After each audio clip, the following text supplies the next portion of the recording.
mentre il centrodestra continua a dividersi e a litigare ferocemente, noi come coalizione di forze politiche civiche del centrosinistra abbiamo individuato la nostra candidatura. Marca la differenza con il centrodestra il segretario regionale del Partito Democratico Andrea Martella all'indomani del via libera ufficiale del Campo Largo alla candidatura a presidente della regione del Veneto dell'ex sindaco di Treviso Giovanni Manildo, coalizione di centrosinistra compatta, si gioca d'anticipo. E noi siamo già pronti a partire più presto possibile. Naturalmente per farlo bisogna anche che venga fissata la data delle elezioni, che ancora invece Zaia e il centrodestra non hanno fissato.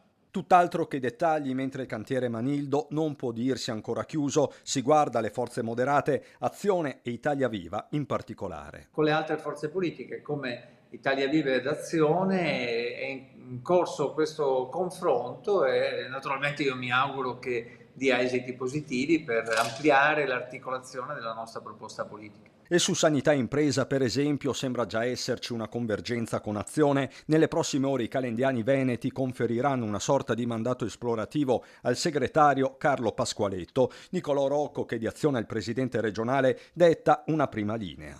Azione non fa parte del campo largo, che è un po' il campo che ha prodotto intanto la candidatura di Giovanni Manildo.